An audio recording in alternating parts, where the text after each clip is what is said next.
La Santa Muerte de la Cueva. Relato del tesoro de Catemaco, Veracruz. En 1975, mi padre heredó un rancho cerca de Catemaco, Veracruz. Este lugar era inmenso y además decían que décadas atrás había sido habitado por revolucionarios y por otras personas que se dedicaban a cosas malas. Cuando recién nos mudamos, yo era un joven de 11 años de edad. Y en ese lugar, curiosamente, la gente de los alrededores tenía mucha simpatía por una estatua de la Santa Muerte, que de santa yo no le veía nada. Por el contrario, era un esqueleto a la cual los pueblos indígenas adoraban, y más en una población que estaba a unos minutos de nosotros, y el lugar era nombrado como Catemaco en Veracruz. En esa época, esto no era muy bien sonado o conocido, y más para nosotros, que éramos campesinos, y que solamente creíamos en Dios, en la Virgen de Guadalupe y en los santos. Pero al igual, mi padre nos enseñó a tenerle mucho respeto a esas creencias, y también nos dijo que no debíamos de burlarnos, porque no conocíamos nada de ella. Les cuento que al parecer a mucha gente no le gustó la idea de que llegáramos a vivir allí, y más porque se mantuvo tapado un gran misterio y un enorme secreto que pronto salió a la luz pública. Las leyendas corrían de una boca a otra, y no faltó quien nos dijo que nuestro rancho estaba asentado sobre una cadena de cuevas y grutas que de la época de la Revolución fue habitado por los cristeros, los cuales habían enterrado tesoros. Estos hombres ultrajaban mujeres y hasta cometieron homicidios. En conclusión, nos decían que no debíamos de estar allí, porque no duraríamos mucho, y ante eso, pues ya nos estaba dando miedo. Creímos que esto lo decían para asustarnos, pero sin embargo, entre la población se tenía la creencia de que allí rondaba la Santa Muerte, y esto en verdad era cierto. La verdad, éramos humildes, y a mi padre les regalaron ese enorme rancho, donde él también creció, y en verdad que era grande, casi una cuadra completa. Tenía corrales, huertos, y la verdad no venía sola. Sus hermanos no querían este terreno por cosas que les pasaron allí, pero mi papá no nos quería contar nada. Cuenta la historia que él creció allí y al cumplir 10 años de edad se fue al puerto de Veracruz con sus tíos. Por eso no sabía todo lo que contaban los abuelos. Resulta que al mer de estar allí, escucharon por las noches como si se peleaban, pero también se escuchaba que mujeres gritaban y lloraban adentro de la casa. Esto se salió de control, al grado que una noche miramos a una mujer alta y flaca caminando por el patio. La seguimos con la vista y se perdió a un lado del pozo de agua. Y de igual manera, esta mujer siempre señalaba para adentro, de un lado de la casa. Quisimos salir corriendo de allí, pero la verdad, éramos muy pobres y no teníamos dinero para rentar en otro lado. Así que tuvimos que lidiar con todo eso, gracias a que mi padre nos apoyaba. Por las madrugadas, se escuchaba como que caminaban abajo del piso. Era como si la casa estuviera hueca. Y eso que abajo del rancho había túneles, donde anteriormente las familias se resguardaban o se escondían. De hecho, dicen que estaban allí los tesoros de la Revolución Mexicana, y creímos que esto comenzaba a ser real.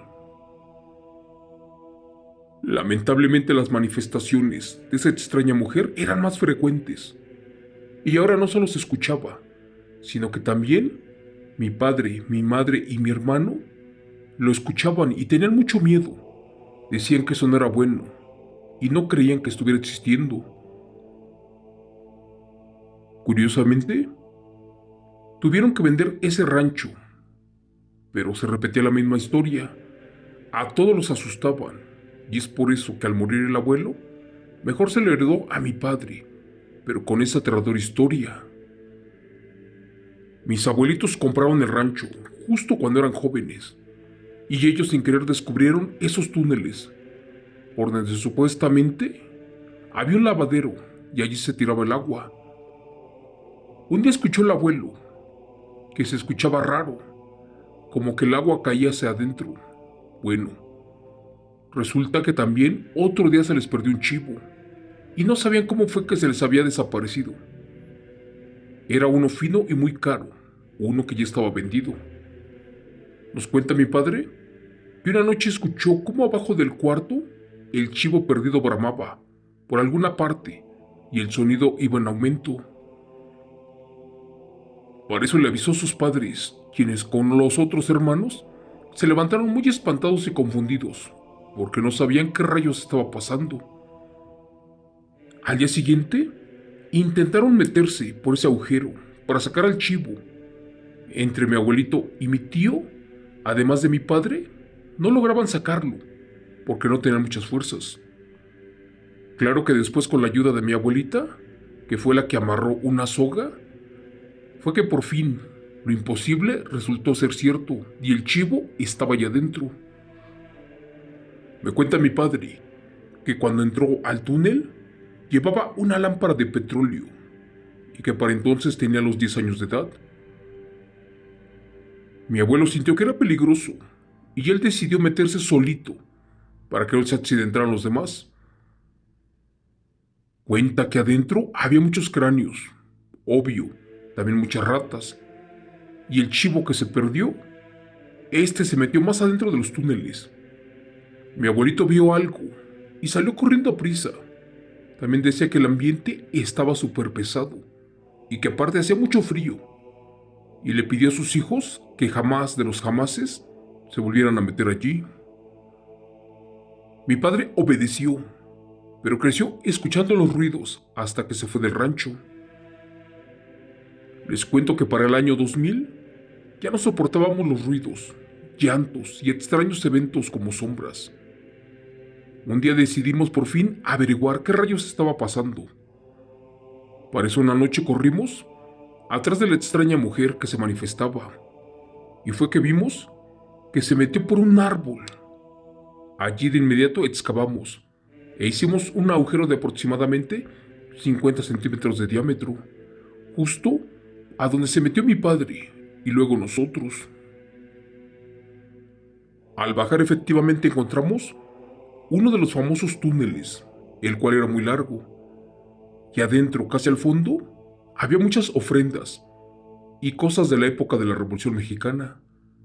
Pero también allí, en una esquina, que se nos aparece una mujer, la cual estaba vestida de negro, y nos señalaba con su dedo hacia una esquina.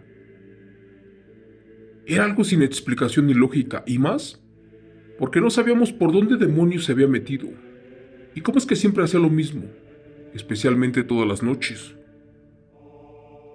En eso la mujer estiró sus manos y nos señaló otra vez hacia un montón de objetos viejos, y de pronto desapareció sin dejar rastro.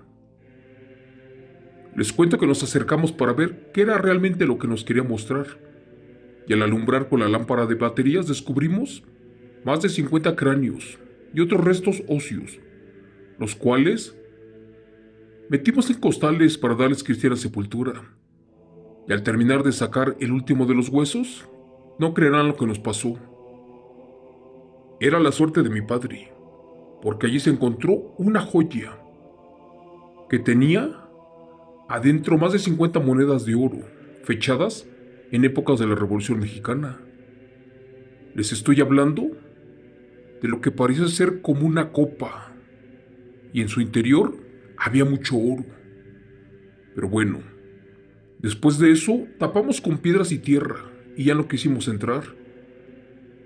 A la semana mi padre cambió las monedas y comenzaron a hacer cuartos para rentar y para vivir de eso. Se los juro por Dios, nuestra suerte cambió y ya jamás volvimos a mirar a la mujer descarnada, ni mucho menos a los seres que lloraban.